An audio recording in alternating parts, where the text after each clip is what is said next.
हम आपको समझाने वाले हैं वो है दिल्ली में आज नीट पेपर लीक को लेकर के क्या क्या हुआ है, संसद से सड़क तक क्या कुछ हुआ आपको बताएंगे। इसके बाद अगली खबर होगी दिल्ली में धरने पर पटना में आखिर बवाल क्यों हुआ है, ये खबर आपको समझाएंगे क्योंकि पटना में आज इतना बड़ा बवाल हुआ कि पूरी राजधानी रणक्षेत्र में तब्दील हो गई। इसके बाद अगली खबर झारखंड से होगी, जेपीएससी पीटी परीक्षा को लेकर आखिर इतना विवाद क्यों हो रहा है ये आपको समझाएंगे। और आखिर में आपको समझाएंगे जो तोहफा स्वास्थ्य विभाग को मुख्यमंत्री सम्राट चौधरी ने दिया है, जो सौगात दी है उससे बिहार को क्या फायदा मिलने वाला है। तो आइए शुरू करते हैं खबरों का सिलसिला। विपक्ष के हंगामे पर जेपी नड्डा का बड़ा बयान सामने आया है। छात्रों के मुद्दे पर राजनीतिकरण ना हो ये उन्होंने अपील की है। छात्रों के मुद्दे की जांच, छात्रों का जो मुद्दा है वो जांच का विषय है। राहुल गांधी सिलेक्टिव क्यों है ये सवाल भी उन्होंने पूछा है। छात्रों के मुद्दे पर चर्चा के लिए सरकार तैयार है ये भी उनकी तरफ से बयान दिया गया है। सदन में पेपर लीक पर चर्चा के लिए सरकार तैयार है, विपक्ष चर्चा के लिए समय तय करे ऐसा जेपी नड्डा का कहना है। आरोप प्रत्यारोप की जगह चर्चा होनी चाहिए इस मुद्दे पर। बच्चों की चिंता करना सरकार की भी जिम्मेदारी है। वांगचुक के अनशन तोड़ने के लिए भी उन्होंने अपील की है। तो देखिए नीट पेपर लीक मामले पर लगातार सियासत सुलगती जा रही है और इस बीच जेपी नड्डा ने प्रेस कॉन्फ्रेंस कर कहा है कि सरकार इस मुद्दे पर चर्चा के लिए तैयार है। सदन में चर्चा के लिए सरकार पूरी तरीके से तैयार है, लेकिन इसके लिए विपक्ष को एक तारीख और एक समय तय करना पड़ेगा।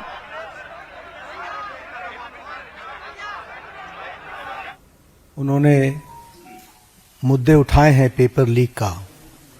सबसे पहले तो मेरा आग्रह है कि हमें इसका राजनीतिकरण नहीं करना चाहिए और इसमें से राजनीतिक लाभ लेना उचित नहीं है।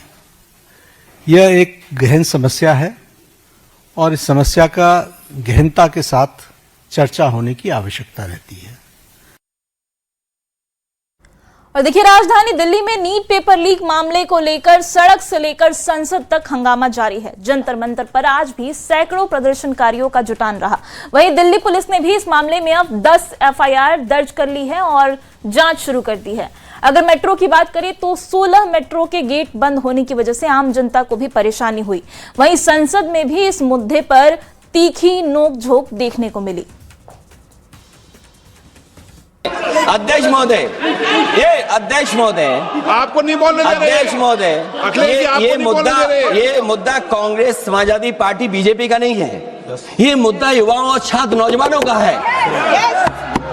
तो आपने इनको बुलवा दिया, क्या समझौता कर लिया आपने? क्या आपने क्यों नहीं बोलने दिया हमें? अध्यक्ष आपको मैंने बोलने के लिए कहा, एक मिनट प्लीज। नहीं, आपने समझौता क्यों कर लिया फिर? हम लोग का बात अखिलेश जी, नहीं, छात्र नौजवान क्या केवल? अखिलेश जी एक मिनट। नहीं अध्यक्ष महोदय, अध्यक्ष महोदय, ये पक्ष ठीक नहीं है अध्यक्ष महोदय। तो देखिए नीट पेपर लीक के खिलाफ प्रदर्शन और उसके बाद प्रदर्शनकारियों पर लाठीचार्ज का मुद्दा ये लगातार गरमाया हुआ है। दिल्ली में सड़क से लेकर के संसद तक इस पर चर्चा होती रही। और आइए अब आप खबर तो समझिए और देखिए नीट पेपर लीक मामले में दिल्ली में आज क्या क्या हुआ है ये आपको एक एक करके समझाते हैं। सबसे पहले समझिए कि संसद में क्या हुआ है। तो देखिए संसद के दोनों सदनों में भारी हंगामा हुआ है। विपक्ष ने कार्य स्थगन का प्रस्ताव लाने के साथ ही इसके जरिए चर्चा की मांग की। विपक्षी सांसदों ने काले कपड़े पहनकर संसद परिसर में विरोध प्रदर्शन भी किया। शिक्षा मंत्री के इस्तीफे और पूरे मामले की विस्तृत जांच की मांग विपक्षी सांसद कर रहे थे।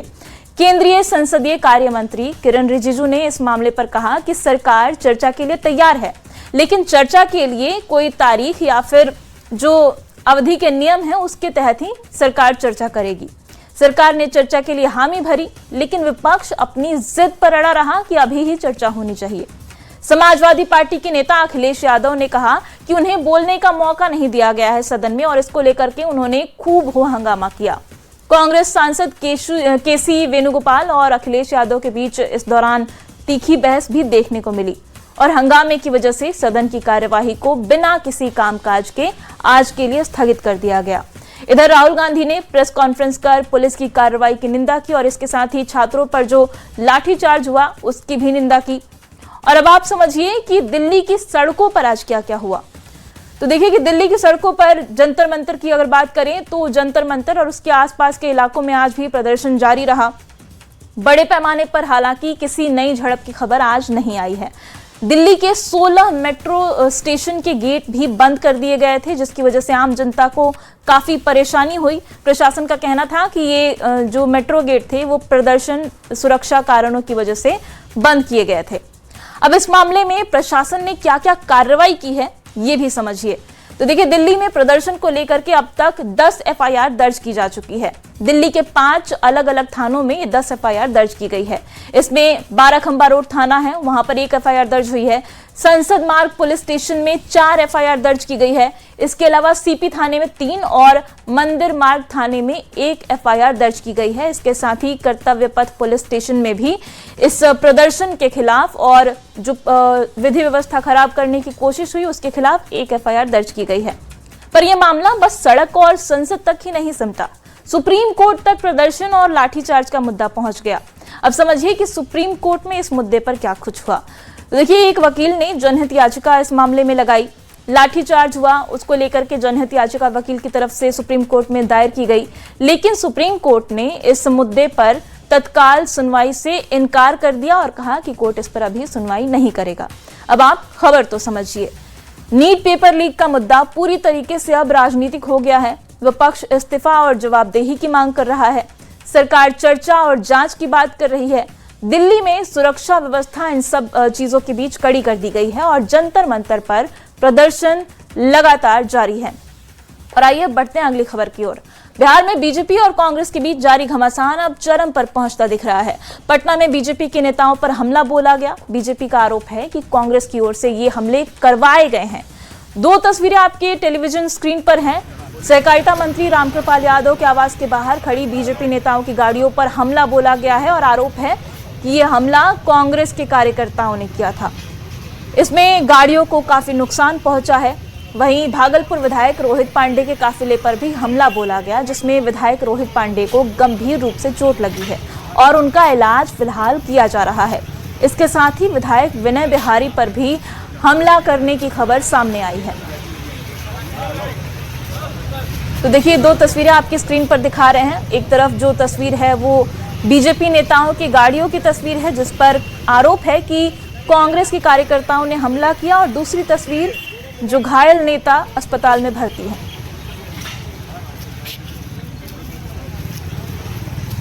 और आइए अब पूरी खबर समझते हैं। आप समझिए कि दिल्ली में धरना हुआ तो इसको लेकर के आखिर पटना में बवाल क्यों है। तो पूरी खबर आपको विस्तार से समझाते हैं। 21 जुलाई को राहुल गांधी ने दिल्ली में धरना दिया था। छात्रों पर लाठीचार्ज जो हुआ दिल्ली के जंतर मंतर पर, उसके विरोध में राहुल गांधी ने प्रधानमंत्री आवास के बाहर धरना दिया। अब राहुल गांधी के धरने के विरोध में बीजेपी का विरोध प्रदर्शन आज पटना में देखने को मिला। पटना स्थित कांग्रेस मुख्यालय के बाहर बीजेपी ने हंगामा किया। बीजेपी और कांग्रेस के कार्यकर्ता इस हंगामे के दौरान आमने सामने आ गए और दोनों में भिड़ंत हो गई। दोनों ओर से पथराव हुआ और लाठी डंडे से हमले किए गए, ऐसी खबर सामने आई। और प्रदर्शन के दौरान बीजेपी एमएलए के काफिले पर भी हमले की बात सामने आई। प्रदर्शन के दौरान बिहार बीजेपी के कई नेता भी घायल हो गए। घायल नेता इलाज के लिए अस्पताल में भर्ती कराए गए। और अब आप ये भी जान लीजिए कि जो हमला हुआ है जिन बीजेपी नेताओं पे, उनमें किन किन के नाम शामिल हैं। तो देखिए, बीजेपी का जो दावा है उसके मुताबिक राकेश ओझा पर हमला हुआ है, रोहित पांडे पर हमला हुआ है, इसके अलावा विनय बिहारी, घनश्याम ठाकुर और इसके साथ ही दर्जनों बीजेपी कार्यकर्ताओं के सिर फटने का आरोप भी लगा है। वहीं कांग्रेस भी कह रही है कि हमारे भी कई कार्यकर्ता इस हमले में घायल हुए हैं और इस हमले पर अब आरोप प्रत्यारोप भी लगने शुरू हो गए हैं। बीजेपी ने कहा है कि कांग्रेस के गुंडों ने बीजेपी पर हमला किया, जबकि कांग्रेस का आरोप है कि सदाकत आश्रम पर पहले बीजेपी ने हमला किया था। बीजेपी का कहना है कि कांग्रेस नेता लाठी डंडे लेकर पहले से ही सदाकत आश्रम में खड़े थे, तो कांग्रेस का आरोप है कि बीजेपी नेता हमले की तैयारी करके पहुंचे थे और कांग्रेस ने बस उसका जवाब दिया है। अब आप खबर तो समझिए, विरोध प्रदर्शन में आखिर लाठी डंडे कहां से आए, क्योंकि विरोध प्रदर्शन तो बिना लाठी डंडों के भी हो सकता है। राजनीतिक गरिमा के साथ इस तरीके से राजधानी पटना में आखिर खिलवाड़ क्यों किया गया है, ये जनता भी सवाल पूछ रही है। और सवाल ये भी है कि कानून बनाने वालों को क्या कानून का ख्याल तक नहीं आया। और आइए इसी के साथ बढ़ते हैं अगली खबर की ओर। रांची की सड़कों पर भी आज जमकर घमासान हुआ। जेपीएससी कार्यालय से लेकर कांग्रेस दफ्तर तक बीजेपी ने जमकर विरोध प्रदर्शन किया। जेपीएससी की 14वीं पीटी परीक्षा के रिजल्ट में अनियमितता को लेकर भारतीय युवा मोर्चा के नेतृत्व में कार्यकर्ताओं ने जेपीएससी कार्यालय का घेराव किया। पुलिस और बीजेपी कार्यकर्ताओं में धक्का मुक्की हो गई। हालांकि सुरक्षा बलों ने सभी कार्यकर्ताओं को जेपीएससी दफ्तर के बाहर से हटा दिया। जेपीएससी के खिलाफ प्रदर्शन को लेकर बीजेपी के कार्यकर्ता और नेता जो है आज जेपीएससी कार्यालय के गेट पर पहुंचे और देख सकते हैं एक होर्डिंग जो है वो टांग दिया गया है यहाँ पर और उसमें लिखा गया है जेपीएससी का क्या रेट है। खासतौर से बात करें तो जिस तरह से रिजल्ट में अनियमितता का आरोप लगा है उसे देखते हुए बीजेपी जो भाजयुमो के नेता हैं उनके द्वारा ये पूरा प्रोटेस्ट किया जा रहा है। पुलिस के द्वारा जो बैरिकेडिंग लगाई गई थी उसे तोड़ा गया और फिर अब जो है वो सीधे गेट के समक्ष आ चुके हैं और ये जो तस्वीरें हैं वो जेपीएससी कार्यालय के गेट की है जहां पर भारी संख्या में जो बीजेपी के कार्यकर्ता हैं वो पहुंचे हुए हैं और जाहिर तौर पर तमाम जो लोगों का कहना है कि जिस तरह से यहाँ पर ये चीजें हुई हैं जो जेपीएससी में अनियमितता हुई है वो कहीं ना कहीं गलत है और इसी के खिलाफ उनके तरफ से ये आंदोलन या फिर कहें तो प्रोटेस्ट है वो यहाँ पर देखने को मिल रहा है। हम आपको बात करने की भी कोशिश करेंगे।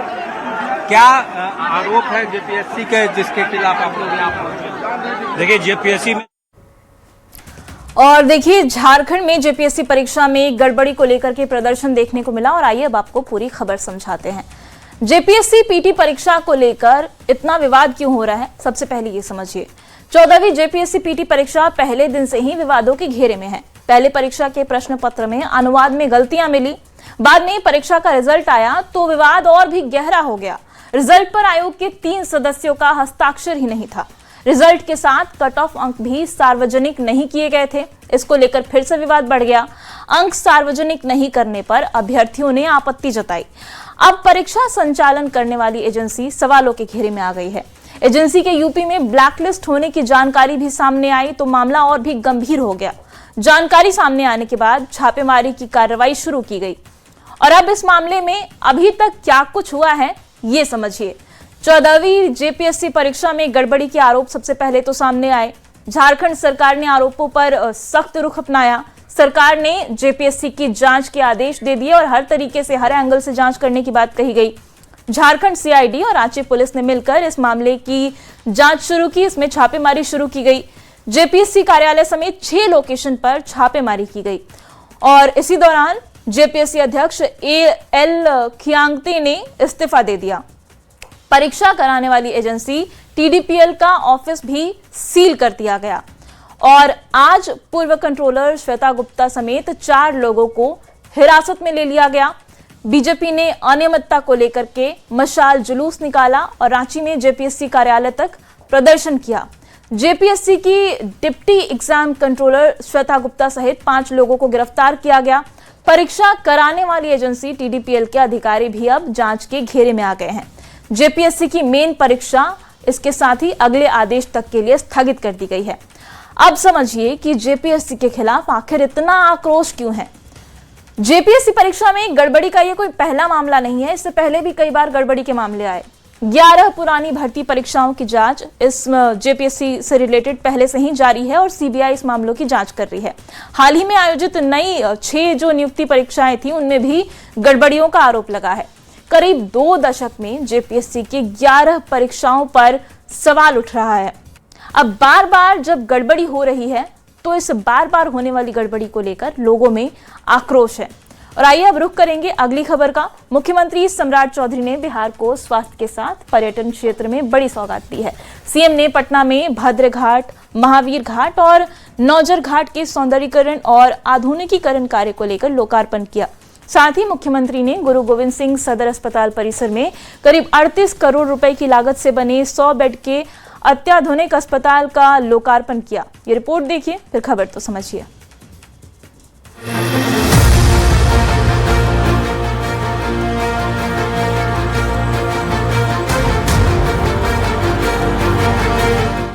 पटना के गंगा तट पर अब आस्था, विकास और पर्यटन का संगम और भी मजबूत होगा।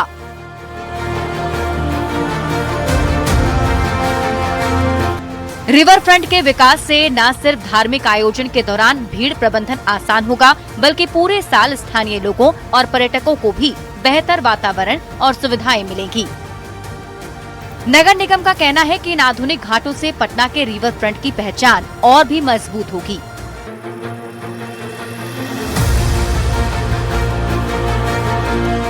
वहीं सम्राट चौधरी ने गुरु गोविंद सिंह सदर अस्पताल परिसर में करीब 38 करोड़ रुपए की लागत से बने 100 बेड के अत्याधुनिक अस्पताल का लोकार्पण किया।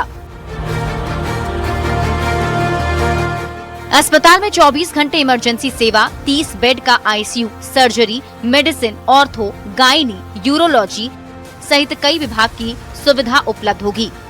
साथ ही PPP मोड पर डायलिसिस सेवा भी शुरू किया गया है। इस मौके पर स्वास्थ्य मंत्री निशांत कुमार और पटना नगर निगम की महापौर सीता साहू समेत कई जनप्रतिनिधि भी मौजूद रहे। गंगा किनारे इन तीनों घाटों के आधुनिकीकरण से जहां श्रद्धालुओं को सुरक्षित और बेहतर सुविधाएं मिलेंगी, वहीं पटना का रिवर फ्रंट भी अब नए स्वरूप में नजर आएगा। साथ ही चिकित्सा के क्षेत्र में बड़े बदलाव की शुरुआत हो रही है, जिससे बिहार में विकास को एक नई गति मिल रही है। पटना से न्यूज़ 18 के लिए विनीता मिश्रा की रिपोर्ट। तो देखिए, स्वास्थ्य विभाग को मुख्यमंत्री सम्राट चौधरी ने काफी सारी सौगात दी हैं और आइए अब खबर तो समझते हैं। सबसे पहले आप ये समझिए कि सरकार ने स्वास्थ्य विभाग को क्या क्या सौगात दी है। गुरु गोविंद सिंह अस्पताल में नए भवन का उद्घाटन मुख्यमंत्री सम्राट चौधरी ने किया है। मुख्यमंत्री सम्राट चौधरी ने ये उद्घाटन किया और 38 करोड़ की लागत से भवन का निर्माण कराया गया है। इसके अलावा पटना एम्स में हाईटेक सर्जिकल आईसीयू का उद्घाटन किया गया है। अररिया सदर अस्पताल में वेंटिलेटर सहित मुफ्त आईसीयू की सुविधा की शुरुआत की गई है। शिवहर सदर अस्पताल में भी 5 बेड वाले आईसीयू का लोकार्पण किया गया। इसके अलावा लखीसराय और गोपालगंज के सदर अस्पतालों में भी आईसीयू की शुरुआत की गई है। और इसके साथ ही आपको बता दें कि 25 अनुमंडलीय अस्पतालों में निःशुल्क डायलिसिस सेवा भी शुरू की गई है। अब समझिए कि गुरु गोविंद सिंह अस्पताल, जिसके नए भवन का मुख्यमंत्री सम्राट चौधरी ने उद्घाटन किया है, उसमें क्या क्या सुविधाएं होने वाली हैं।